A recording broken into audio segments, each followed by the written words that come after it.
क्या बताऊं अब मैं भैया। देखो आज का जमाना जो हो गया है बहुत मॉडर्न। अगर आपको लगता है कि युद्ध जो है वो ट्रेडिशनल परंपरागत तरीकों से लड़े जाते हैं तो भाई आपके विचार को आप बदल दो। जैसा पिक्चरों में दिखाते हैं, जैसा फिल्मों में दिखाते हैं, वैसा ही जो है कुछ यहां पर होना शुरू हो गया है।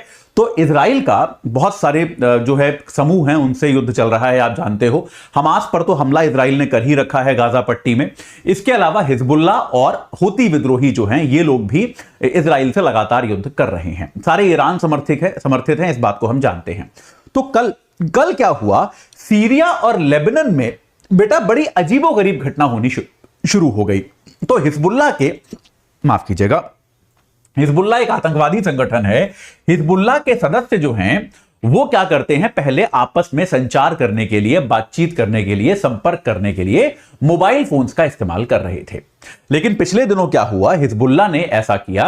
हिजबुल्ला के जो भाई उनके जो नेता हैं उन्होंने कहा कि हमारे मोबाइल फोन जो हैं, इजराइल उन बातचीत को सुन रहा है, इजराइल ने उनको हैक कर रखा है, तो हम मोबाइल फोन छोड़ देते हैं, सब लोग पेजर यूज करेंगे। पेजर याद है, मतलब मोबाइल का पूर्वज होता है पेजर। कुछ समय के लिए चला था भारत में, लेकिन ज्यादा चला नहीं। अब कई बार डॉक्टर वगैरह यूज करते हैं। पेजर क्या है, बेसिकली उस टाइम नया नया जब भारत में दूरसंचार क्रांति होनी शुरू हुई थी तो लोग पेजर रखते थे। छोटा सा एक डिवाइस होता था, उस पर बेसिकली एसएमएस आते थे। आप ये मान लो कि आप एक दूसरे को मैसेज कर सकते हो, वो एसएमएस डिवाइस था। उस टाइम पे मुझे याद है हम लोग स्कूल में होते थे, उस टाइम पे बड़ी हाईटेक चीज मानी जाती थी कि भाई इसके पास तो पेजर है। जो लोग भाई बड़ी बड़ी नौकरियां करते थे, बड़े बड़े शहरों में रहते थे, वो लोग पेजर यूज करते थे कि पेजर है हमारे पास। कुछ दिनों के लिए पेजर चला था, तो उसके बाद लेकिन फिर मोबाइल फोन आ गया, तो ऑब्वियसली पेजर वेजर का चक्कर खत्म ही हो गया। बात सही है। सोचिए कितना अजीब लगता है ना। आप मतलब मैं हमेशा ये बोलता हूं कि शायद हमारी जनरेशन ऐसी जनरेशन है जिसने वो सारी दुनिया देखी है, जिसने वो दुनिया भी देखी है जहां घरों पे लैंडलाइन फोन भी नहीं होते थे, और हमने ये दुनिया भी देखी है कि हम सबके पास स्मार्टफोन है। तो भाई दोनों दुनिया हमने देखी है। तो पेजर वो एक चीज होती थी। तो ये हिजबुल्ला के लोग जो है पेजर यूज कर रहे थे। कल क्या हुआ बेटा, सीरिया और लेबनान में इन लोगों द्वारा यूज किए जा रहे सैकड़ों पेजर्स एक साथ फट गए। पेजर्स में धमाका हो गया, ये सारे पेजर्स एक साथ फट गए, और इन पेजर्स के फटने से कम 9 लोगों की मौत हो गई है। और चूंकि ये भीड़भाड़ वाले इलाकों में फटे, माफ कीजिएगा, तो 2800 से ज्यादा लोग इसमें घायल हो गए हैं। लेबनान और सीरिया में यह घटना हुई।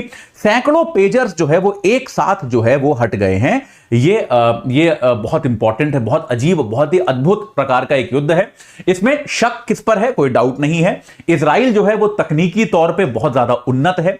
तो यह माना जा रहा है कि इजराइल ने किसी तरह से इन पेजर्स को हैक किया, और यह एक अत्याधुनिक तकनीकी हमला जो है वो इजराइल ने किया, और जिसके जरिए उसने सैकड़ों पेजर्स में एक साथ धमाके कर दिए। ठीक है, ये पेजर्स जो है ये नए थे। इन पेजर्स में को अभी अभी लिया था यहां पे हिजबुल्ला के लोगों ने। और इन घायलों में लेबनान में जो ईरान के राजदूत हैं वो भी शामिल हैं।